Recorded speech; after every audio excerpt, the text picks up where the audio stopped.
Hello student, मैं कोमल सिंह आप सबका अपने YouTube channel political science net crackers and winners में बहुत बहुत स्वागत करती हूँ। आशा करती हूँ आप सब बहुत अच्छे होंगे। स्टूडेंट, आज हमारा जो लेक्चर है वो हम जिस वेस्टर्न पॉलिटिकल थिंकर के विषय में बात करेंगे वह हैं प्लेटो। आज हम उनके विषय में जानेंगे और उनके जीवन काल के विषय में जानेंगे। तो चलिए आज का लेक्चर हम स्टार्ट करते हैं। स्टूडेंट, प्लेटो का जन्म 4 ईसा पूर्व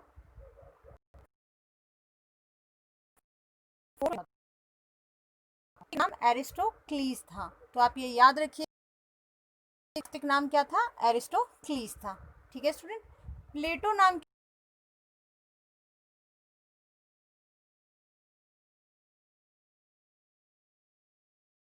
थी।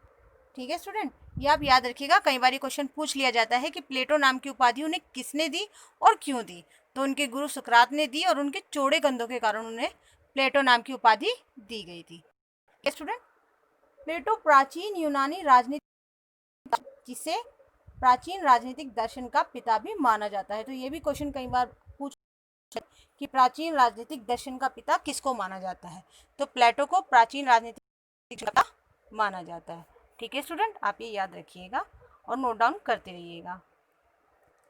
इसके साथ ही स्टूडेंट, प्लेटो ने 386 ईसा पूर्व में अकेडमी नाम की एक संस्था की स्थापना की थी, जिसमें केवल वही व्यक्ति प्रवेश कर सकता था या वही छात्र प्रवेश कर सकता था जिसे गणित का ज्ञान हो। जिसको गणित का ज्ञान नहीं होता था उसको वो जो व्यक्ति था या जो भी छात्र था वह एकेडमी नामक उस संस्था में प्रवेश नहीं कर सकता था। ठीक है स्टूडेंट, तो आप ये याद रखिएगा कि प्लेटो ने जिस संस्था का निर्माण किया उस संस्था का नाम क्या था?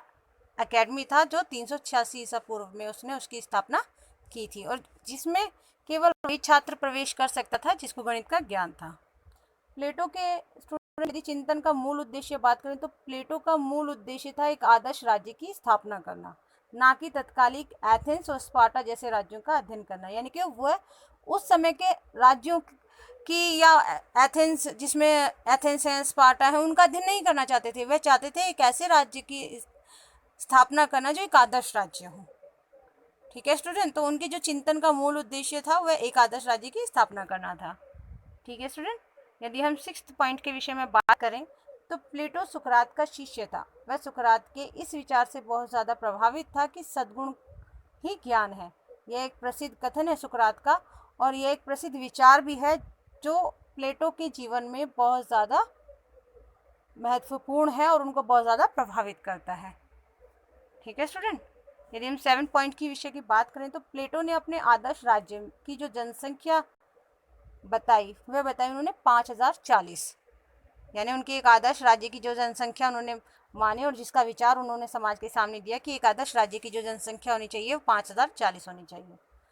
प्लेटो की यदि अध्ययन पद्धति के विषय में ये स्टूडेंट बात करें तो उनकी अध्ययन पद्धति थी निगमनात्मक पद्धति, जिसमें सामान्य से विशिष्ट की ओर जाया जाता है।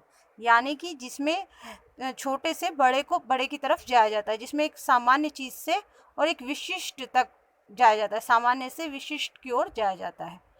ठीक है स्टूडेंट, तो प्लेटो की अध्ययन पद्धति निगमनात्मक पद्धति थी। ये आप याद रखिएगा, बहुत इंपॉर्टेंट है स्टूडेंट ये। इसके साथ ही स्टूडेंट, प्लेटो के सभी ग्रंथ संवाद शैली यानी डायलॉग फॉर्म में लिखे गए थे। इनकी प्रसिद्ध रचना के विषय में यदि बात की जाए तो द रिपब्लिक इनकी फेमस बुक थी। इनका निधन 347 ईसा पूर्व में हुआ था। ठीक है स्टूडेंट, तो स्टूडेंट आज हमने प्लेटो के जीवन काल के विषय में बात की कि उनका जन्म कहाँ हुआ। ठीक है स्टूडेंट, उनका वास्तविक नाम क्या था? उनका वास्तविक नाम एरिस्टोक्लीस था। सुकरात ने दी थी और किस लिए दी थी? उनके चौड़े कंधों के कारण दी थी।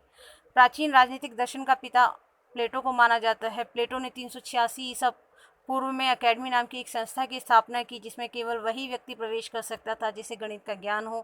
प्लेटो के चिंतन का यदि मूल उद्देश्य माने तो उनका एक आदर्श राज्य की स्थापना करना उनके चिंतन का मूल उद्देश्य था। ठीक है स्टूडेंट, प्लेटो सुकरात का शिष्य था और सुकरात के जो विचार था, सुकरात का जो ये प्रमुख विचार था कि सद्गुण ही ज्ञान है, इस कथन का उनके जीवन पे बहुत गहरा प्रभाव पड़ा, उनके विचारों पर बहुत गहरा प्रभाव पड़ा। ठीक है स्टूडेंट, प्लेटो ने एक आदर्श राज्य की जनसंख्या 5040 बताई। उनके अध्ययन पद्धति के विषय में बात करें तो निगमनात्मक पद्धति उनकी अध्ययन पद्धति रही, जिसमें सामान्य से विशिष्ट की ओर जाया जाता है। उनके सभी ग्रंथ जो है संवाद शैली में लिखे गए। उनकी प्रसिद्ध रचना थी रिपब्लिक, और उनका निधन कब हुआ था? 347 ईसा पूर्व में हुआ। तो आज हमने उनके जीवन काल के विषय में बात करी स्टूडेंट। नेक्स्ट लेक्चर में हम उनकी रचनाओं के विषय में बात करेंगे और जानेंगे कि उनकी रचनाओं के माध्यम से उन्होंने समाज को किस प्रकार से अपने विचार प्रस्तुत किए और किस प्रकार से उन्होंने एक आदर्श राज्य की स्थापना के लिए कौन कौन से विचार दिए रचनाओं के माध्यम से। चलिए आज का लेक्चर हम यहीं ख़त्म करते हैं। नेक्स्ट लेक्चर में हम आपसे बात करेंगे, तो बने रहिए हमारे लेक्चर्स के साथ। हमारे चैनल को लाइक कीजिए, शेयर कीजिए एंड सब्सक्राइब कीजिए। Thank you so much.